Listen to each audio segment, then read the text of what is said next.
ચાલો મિત્રો, આજે મારે તમને ધોરણ 11 ની અંદર સંસ્કૃતની અંદર જે પાઠ છે એ સંસ્કૃતના પાઠ વિશે વાત સમજાવવાની છે। એક સરસ મજાની વાત આપણને આપણા સંસ્કૃતના પાઠની અંદર બતાવવામાં આવી। એક સમય એવો હતો કે આપણા સંસ્કૃત સાહિત્યની અંદર માત્ર મહાકાવ્યોની રચના કરવામાં આવતી। આપણે ત્યાં મહાભારત, રામાયણ જેવા મહાકાવ્યો છે અને એ મહાકાવ્યોની વાત આપણે ત્યાં જોવામાં આવતી। લોકો પાસે સમય હતો અને લોકો આ મહાકાવ્યો છે એ મહાકાવ્યો વિશે બરાબર વાત સાંભળતા હતા અને એ વાત લાંબો સમય સુધી લોકો બેસી અને પોતાના જીવનમાં ઉતારવા માટેનો પ્રયત્ન કરતા હતા। એટલે તો આપણા દેશનું નામ જ એવું ભારત આપણે જોવા મળે છે। જે લોકો જે દેશમાં જ્ઞાનને વધારે મહત્વ આપતા હતા એટલા માટે આપણા દેશનું નામ ભારત આપણને જોવા મળે છે। પણ સમયાંતરે થોડોક ફરક આપણે માનવ જાતિ પર જોવા મળે છે।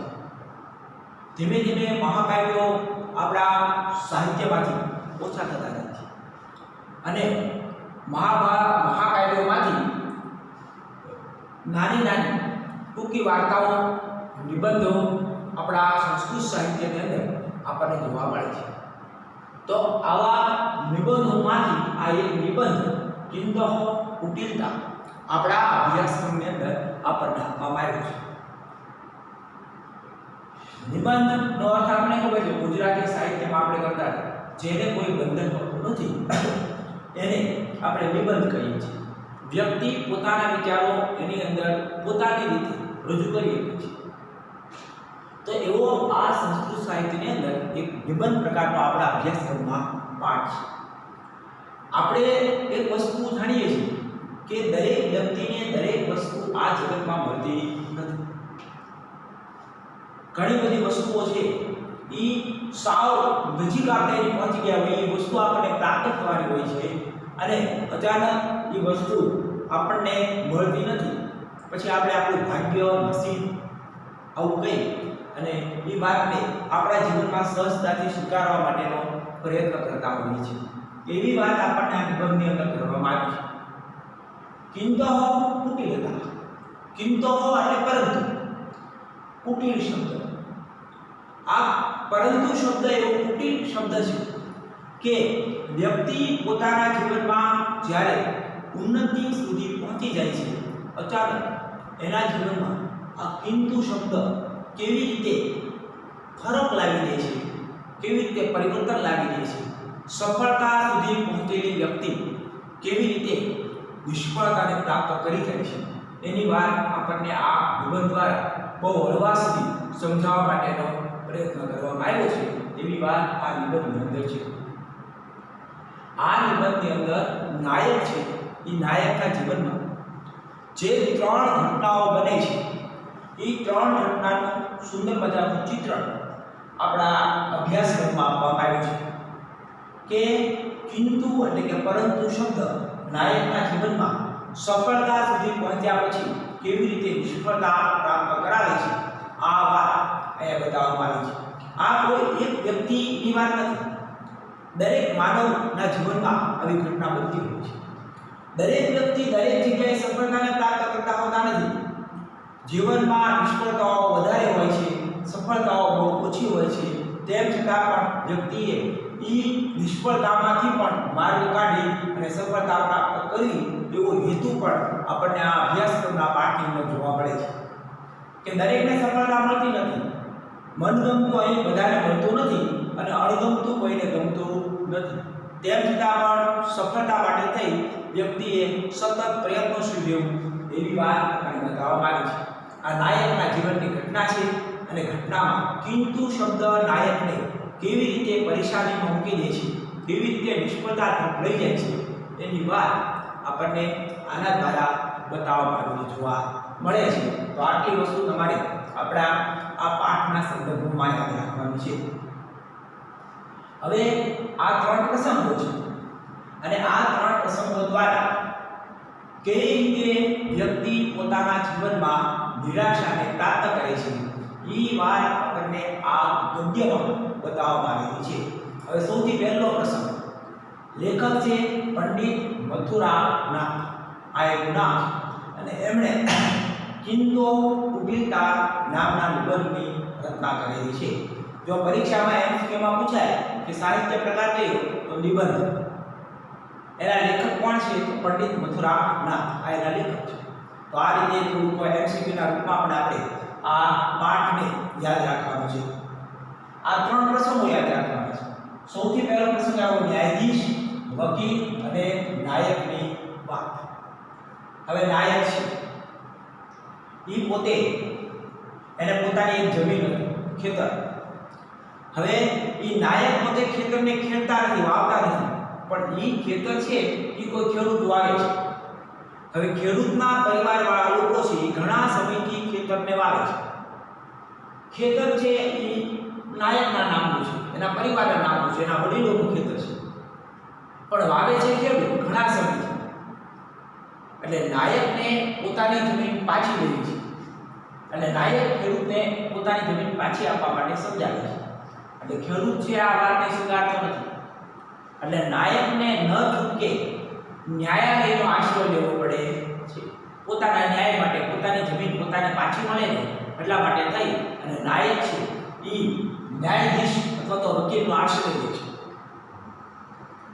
વકીલ નાયક પાસેથી અમુક વસ્તુ માંગે છે કે કોર્ટની અંદર અમુક પુરાવાઓ જો રજૂ કરવામાં આવે ને તો આ જમીન છે એ નાયકની છે એ આપણે સાબિત કરીશું.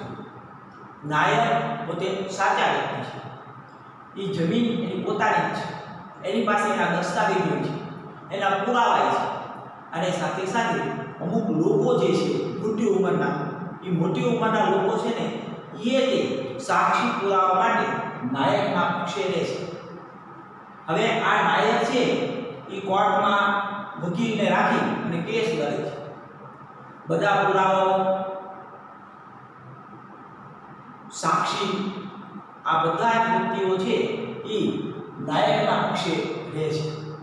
અને એટલા માટે થઈ અને વકીલને ખબર પડી જાય છે કે હવે આ કેસનો નિર્ણય આવશે ને ન્યાયાધીશ દ્વારા, તો આ નિર્ણયથી એવું નક્કી થશે કે આ જમીન નાયકની છે. વકીલ નાયકને એમ સમજાવે છે કે હવે જે નિર્ણય આવશે ને એ તમારા તરફ જ માન આવવાનો છે. નાયક છે એ નિશ્ચિત બની જાય છે. એને એમ થાય છે કે હવે આ નિર્ણયથી આ જે જમીન માટે હું ઘણા સમયથી આ ન્યાયાલયમાં આવતો હતો એમાં મને સફળતા મળશે. બન્યું એવું, ન્યાયાધીશે ન્યાયાલયમાં નાયકને બોલાવે છે. એમ કહે છે કે દસ્તાવેજો, પુરાવાઓ અને સાક્ષીઓના કારણે આ જમીન છે એ જમીન નાયકના પક્ષમાં જાય છે, બરાબર છે. પરંતુ આ શબ્દ કિંતુ, આ કિંતુ શબ્દ આ નિર્ણયને કેવી રીતે અટકાવે છે એવી વાત આપવામાં આવી. કિંતુ, પરંતુ મહેસૂલ વિભાગના અધિકારીએ એક અરજી કરી છે, અને અરજીમાં એવું બતાવવામાં આવ્યું છે કે નથી ખેડૂતે ટેક્સ ભર્યો ખેતર, નથી એના મૂળ માલિકે ભર્યો. હવે જો નિર્ણય આપવામાં આવે કે આ જમીન નાયકની છે, તો નાયકની પાસે જ્યારે પૈસા લેવામાં આવશે ને ખેતરના વાવવાના, ટેક્સ રીતના, તો નાયક એમ કહેવાના છે મેં ક્યાં ઉપજ લીધી છે, મારી પાસે ક્યાં જમીન હતી, વાવવા વાળા તો ખેડૂત હતા, ઉપજ ખેડૂતે લીધેલી છે, તો તમારે ટેક્સ ખેડૂત પાસેથી લેવો જોઈએ.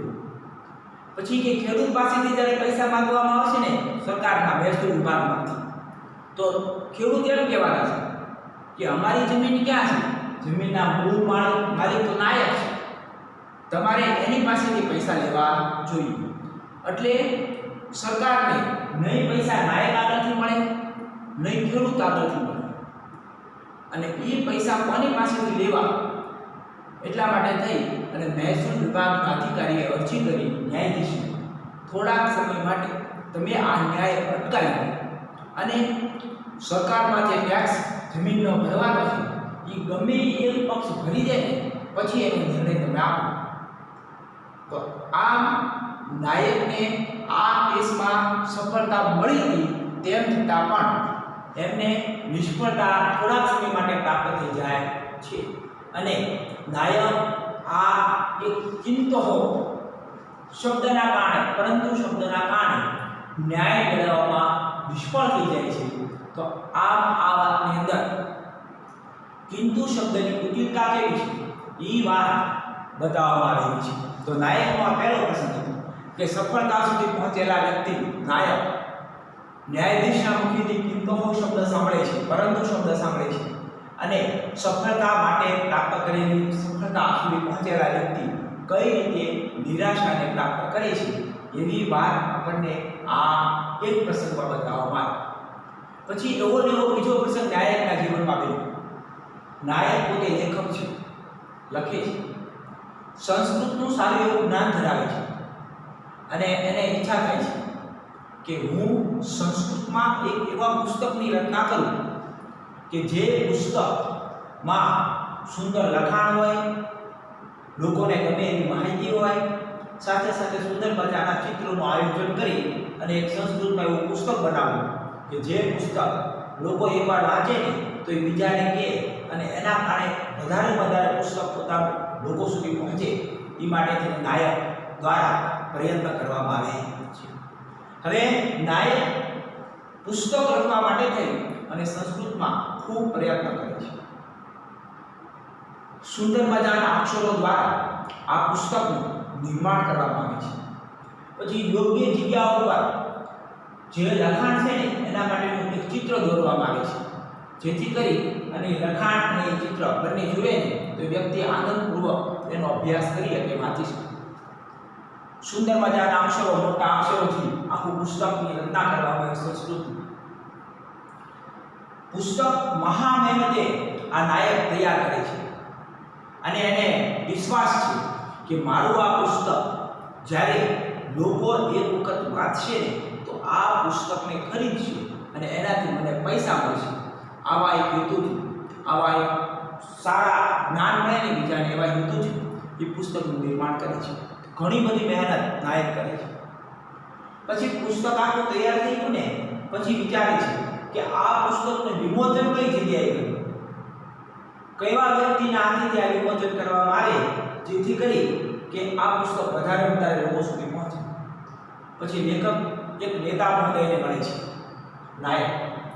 પછી નેતા મહોદયને ઘરે જઈને વિનંતી કરે છે કે તમે આ મારું પુસ્તક છે એ પુસ્તકનું જો તમારા હાથેથી સભામાં વિમોચન કરો ને, બતાવો ને લોકોને, તો સભામાં એકઠા થયેલા લોકો છે એ આ પુસ્તક ખરીદે તો મારું પુસ્તક પણ વેચાય, લોકો સુધી એક સારી વાતે પહોંચે અને મને પૈસા આપે. નેતા મહોદય આ નાયકની વાતને સ્વીકારી લે છે અને એને તારીખ આપે છે, સમય આપે છે કે આ સમયે તમારે આ પુસ્તક લઈ અને સભામાં આવવાનું, આ તારીખે જ્યાં આ પુસ્તક, તમારા પુસ્તકનું બધા લોકોને બતાવીશ અને લોકો ખરીદે એ માટે થઈને હું પણ એમને સમજાવીશ, કહીશ. આવું નક્કી કરવામાં આવ્યું. લેખક નાયક પોતાનું પુસ્તક લઈ અને જે દિવસે નેતા મહોદયની સભા હતી એ સભાના દિવસે ત્યાં સભામાં પહોંચે છે. નેતા મહોદયને મળે છે. નેતાએ એને એમ કીધું, હું જ્યારે વ્યાખ્યાન આપું બોલું ને ત્યારે તમારા આ પુસ્તકની વાતે કહીશ, જેથી કરી અને તમારું આ પુસ્તક છે એ લોકો ખરીદી સ્વીકારે. પોતાના પુસ્તકો લઈ નાયક સભામાં આવે છે. નાયક સભામાં આવ્યા પછી જે નેતા મહોદય છે એની પાસે એક ખુરશીમાં બેસે છે અને પુસ્તક આપે છે. નેતા મહોદય આ પુસ્તકને જુએ છે, એના પન્ના ઉલટાવે છે, સરસ મજાના વખાણે કરે છે કે સરસ મજાના સુંદર અક્ષરો દ્વારા તમે આ પુસ્તકનું નિર્માણ કર્યું છે, યોગ્ય જગ્યાએ યોગ્ય ચિત્ર પણ તમે મૂકેલું છે. આમ પહેલા શરૂઆતમાં નેતા મહોદય છે એ આ પુસ્તકના વખાણ કરે છે. એટલે નાયકને એમ થઈ જાય છે હવે આ પુસ્તક મારું ચોક્કસ આ નેતા મહોદયના હાથેથી લોકો સુધી પહોંચશે અને હું જે આટલા પુસ્તકો લાવ્યા છું એમાંથી ઘણા બધા પુસ્તકો આ સભામાં વેચાઈ જશે. નેતા મહોદય પહેલા બધી બાબતથી વખાણ કરે છે અને છેલ્લે એક શબ્દ બોલે છે, કિંતો. પરંતુ અને કિંતુ શબ્દના કારણે જે નાયકના જીવનમાં મુશ્કેલી સર્જાય છે એનું વર્ણન આ બીજા પ્રસંગમાં કરવામાં આવ્યું છે. નેતા મહોદયે એમ કીધું બધી બાબત સારી છે, કિંતુ પરંતુ મને સંસ્કૃત આવડતું નથી. એટલે તમે પુસ્તકમાં શું લખ્યું છે ને એવું લોકોને કેમ સમજાવવું? અને આ રીતે નેતા મહોદય છે આ પુસ્તકનું વિમોચન કરતા અટકે છે. કારણ કે પુસ્તકમાં શું છે એ કહેવા માટે એ ભાષા એ પોતે જાણે ને તો જ એ કહી શકે. એટલે નેતા મહોદય આ પુસ્તકનું વિમોચન કરવા માટે તૈયાર થતા નથી. કારણ એ હતું કે એ સંસ્કૃત ભાષાને જાણતા નથી. લેખક મહોદય પોતાના પુસ્તકો લઈ અને સભામાં પહોંચે છે. નેતા એને હાય પાડે છે, પણ જ્યારે ભાષાની વાત આવી, સંસ્કૃત ભાષામાં લખાયેલું પુસ્તક જોયું તો નેતા મહોદય આ પુસ્તકનું વિમોચન કરી શકતા નથી. કારણ કે એને ભાષા આવડતી નથી સંસ્કૃત. એમ કે છે ગુજરાતીમાં હોત અથવા હિન્દીમાં હોત ને તો હું આ લોકોને આ પુસ્તકમાં શું છે એ સમજાવી દઉં, પણ હવે આ તો સંસ્કૃતમાં છે, સંસ્કૃત મને આવડતું નથી. અને આમ જે પુસ્તક સભા સુધી પહોંચી ગયું છે, લોકો પણ સામે આવી ગયેલા છે, લોકો સુધી પહોંચવાની તૈયારીમાં છે, ત્યાં કિંતોહ શબ્દ આવે છે. અને કિંતોહ શબ્દના કારણે નાયકનું આ પુસ્તક વેચાતું નથી અને નાયકને નિરાશા પ્રાપ્ત થઈ જાય છે. એ પુસ્તકો બધા સભામાં લાવેલા હતા, પણ સભામાં આ પુસ્તકોનું વિમોચન ન થવાના કારણે કોઈ પુસ્તક લેવા માટે તૈયાર થતું નથી. લેખક નાયક પોતાના પુસ્તકને લઈ અને રસ્તામાં ધીમે ધીમે ચાલતા પોતાના ઘર તરફ જાય છે. અને આ કિંતોહ શબ્દ કેવી રીતે પોતાના જીવનમાં નિષ્ફળતા અપાવે છે એ માટે વિચાર પોતે કરતા જાય છે. તો આ બીજો પ્રસંગ કે કઈ રીતે એને આ પુસ્તકમાં નિષ્ફળતા પ્રાપ્ત થઈ. આ મેં તમને ગુજરાતીમાં સમજાવ્યું. આને આ વાત આપણા અભ્યાસક્રમના પાઠની અંદર સંસ્કૃતમાં આપેલી છે. હવે આ ત્રીજો પ્રસંગ વૈદ્ય અને નાયક વચ્ચેનો પ્રસંગ. નાયક છે એ નાયક એક વખત બીમાર પડી જાય છે. હવે બીમાર પડેલા નાયક વિચારે છે કે કઈ રીતે સ્વસ્થતાને ફરી પ્રાપ્ત કરવી. અને એટલા માટે એ એક વૈદ્ય પાસે જાય છે, ડૉક્ટર પાસે જાય છે. પોતાના સ્વાસ્થ્ય અંગેની વાત, પોતાની બીમારી અંગેની વાત એને ડૉક્ટરને જણાવે છે. ડૉક્ટર એને દવા આપે છે અને અમુક વસ્તુઓ ન ખાવાની વાત સમજાવે છે કે આટલી વસ્તુઓ તમારે હમણાં ખાવાની નથી અને એ બંધ કરી દેશો થોડાક સમય સુધી, પછી તમને તમારા શરીરમાં એ રોગ ધીમે ધીમે ઓછો થઈ જશે અને સફળતા ફરી પાછી તંદુરસ્તી માટેની મળી જશે. લેખક નાયક મહોદય આ વૈદ્યની વાતને સ્વીકારે છે. જે સમયે જે દવા લેવાની હોય છે એ દવા એ લેવા માટે તૈયાર થઈ જાય છે. એ પ્રમાણે કાર્ય કરે છે. જે સમયે જે દવા લેવાની હોય છે એ સમયસર દવા લે છે. ડૉક્ટરે કીધેલા બધા નિયમો છે, બધા નિયમોનું એ પાલન કરે છે. આ બધું જ કરે છે અને ધીમે ધીમે નાયક પોતાના જીવનમાં પોતાના શરીરના આરોગ્ય માટે પ્રયત્ન કરે છે અને ધીમે ધીમે સ્વસ્થ થતા જાય છે. એક દિવસ નાયકના ઘરે એક આમંત્રણ પત્ર આવે છે. એ નાયકના મિત્રએ લખેલું હોય છે અને મિત્રના ઘરે ભોજન સમારંભ છે અને ભોજન સમારંભમાં આમંત્રણ આપેલું છે નાયકને અને એ આમંત્રણમાં એને જવાનું છે. મિત્ર છે અને મિત્ર એ જન્મ ઉત્સવ, પોતાનો જન્મના દિવસનો ઉત્સવ ઉજવવાના છે અને એમાં પોતાના મિત્રોને બોલાવે છે અને એમાં એ નાયકને કાગળ લખે છે, પત્ર લખે છે, આમંત્રણ પત્ર. હવે નાયક વિચારે છે આમંત્રણ પત્રને જોઈને કે મને ડૉક્ટરે બહારનું ખાવાનું ના પાડી છે, છતાં પણ પોતાની તંદુરસ્તી સ્વસ્થતા એને જોઈને એટલે એને એમ થયું હાલો ડૉક્ટર સાહેબને મળું તો ખરું અને પૂછું તો ખરું. જો એ ડૉક્ટર સાહેબ એમ કહે ને હા તમે આ પ્રસંગમાં જાજો તો હું ચોક્કસ આ પ્રસંગમાં ભાગ લેવા જઈએ. એટલે નાયક છે એ નાયક આ પ્રસંગમાં ભાગ લેવા માટે થઈ અને તૈયાર થઈ જાય છે. વૈદ્ય પાસે ગયા. વૈદ્યને એને કીધું કે મારે આ પ્રસંગમાં જવું છે મારા મિત્રના, તો જો મારી તંદુરસ્તી સારી હોય, જો જો તમે મને આ પ્રસંગમાં જવા માટેની રજા આપતા હો તો હું આ પ્રસંગમાં ભાગ લેવા માટે જાઉં.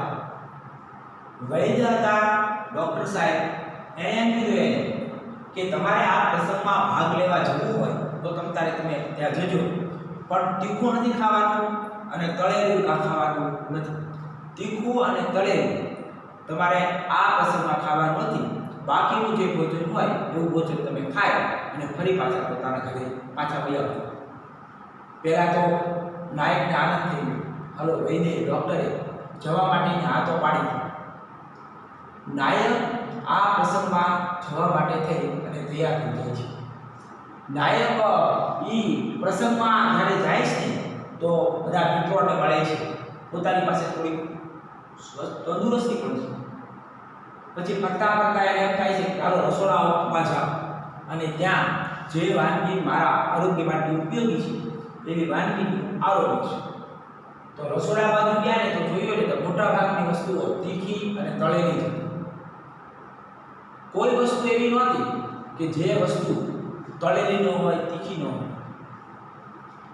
નાયક ફરી પાછા આ પ્રસંગમાં ગયા પછી પણ ડૉક્ટરે કીધેલું પરંતુ ચિંતા હો ને પરંતુ તમારે તળેલું અને તીખું ખાવાનું નથી. તો ન્યાય ચિંતો શબ્દ આવ્યો કે પ્રસંગમાં ગયા, રસોડા સુધી પહોંચે છે, પરંતુ કિંતો એટલે કે પરંતુ શબ્દ ફરી પાછો એના જીવનમાં આવે છે અને એ પોતાના મિત્રના પ્રસંગમાં ગયા પછી પણ એ પોતે આ ભોજન સમારંભમાં ભાગ લઈ શકતા નથી. માત્ર ભોજન સમારંભમાં જાય છે અને રસોડામાં જે રસોઈની સુગંધ આવે છે એ સુગંધ પોતાના શ્વાસમાં લે છે, આ સિવાય ભોજન કરી શકતા નથી. અને આ કિંતો શબ્દના કારણે, પરંતુ શબ્દના કારણે ભોજન સમારંભમાં નાયક ગયા પછી પણ ભોજન કરી શકતા નથી. એ વાત આ 3 પ્રસંગોમાં બતાવવામાં આવી છે, જુદી જુદી બાબતો 3 પ્રસંગોમાં. અને આ 3 પ્રસંગોમાં આ રીતે જુદી જુદી વાતો બતાવવામાં આવીને નાયક કઈ રીતે પોતાના જીવનમાં આ કિંતો શબ્દના કારણે નિષ્ફળતાને પ્રાપ્ત કરે છે એ વાત આ પદ્યખંડમાં બતાવવામાં આવેલી છે. હવે મેં તમને આ મોઢે સમજાવ્યું ગુજરાતી. હવે આ પ્રસંગ છે એ પ્રસંગ આપણા અભ્યાસક્રમની અંદર સંસ્કૃતમાં આપેલું છે અને સંસ્કૃતમાં આપેલો પ્રસંગ છે એનો આપણે ગુજરાતીમાં અનુવાદ કરી અને સમજવાનું છે. પરીક્ષામાં આનો અનુવાદ કરો એવો પ્રશ્ન આવે છે, બરાબર. પછી સંસ્કૃતની અંદર આપણે મોટાભાગની વસ્તુ છે ને એ ગુજરાતીમાં જ લખવાની છે. સંસ્કૃતમાં કોઈ વસ્તુ લખવાની હોતી નથી. ખાલી એક એવો પ્રશ્ન આવે છે કે જેમાં એમ આવે છે કે નીચેના સંસ્કૃત પ્રશ્નોના જવાબ સંસ્કૃતમાં આપો. એ એક જ પ્રશ્ન એવો છે કે સંસ્કૃતમાં એક એક લીટીનો સવાલ છે અને એક એક લીટીનો એનો ઉત્તર હોય છે. એ પુસ્તકમાંથી સવાલ હોય છે અને એ એક જ તે 4 માર્કનો સવાલ હોય એ માત્ર તમારે સંસ્કૃતમાં લખવાનો છે. બાકી મોટા ભાગની વસ્તુ છે એ બધી વસ્તુઓ તમારે ગુજરાતીમાં આપણી માતૃભાષામાં જ લખવાની હોય છે. એટલે મેં તમને આ ગુજરાતીમાં આ પાઠમાં જે પ્રસંગો આવે છે, જે બાબતો આવે છે એની વાત સમજાવી છે. તો આ રીતે તમારે આ પાઠ છે એ પાઠને ગુજરાતીમાં આટલા મુદ્દાઓ દ્વારા યાદ રાખવાનો છે અને સંસ્કૃતમાં જો અનુવાદના રૂપમાં પૂછાય તો સંસ્કૃત પેરેગ્રાફ છે એનું ગુજરાતી તમારે લખવાનું હોય છે. એ 4 માર્કનું ગુજરાતી કરો એવો સવાલ આવે કે નીચેના ગદ્યખંડનું ગુજરાતી કરો તો એ 4 માર્કનો સવાલ છે અને એ તમારે કરવાનું હોય છે. તો આ સુધી આપણે આ પાઠને રાખીએ છીએ. આટલી બાબતો આ પાઠના સંદર્ભમાં તમારે યાદ રાખવાની છે. હવે પછી જ્યારે આપણે ફરી પાછી ભેગા થઈએ ત્યારે હું તમને સંસ્કૃત પાઠ વાંચીશ અને એનું ગુજરાતી સમજાવીશ અને આ રીતે આપણે આ પાઠને પૂર્ણ કરવાનો છે, બરાબર. અહીંયા આપણે હું મારી વાતને વિરામ આપું છું. વંદે માતરમ. જય હિન્દ.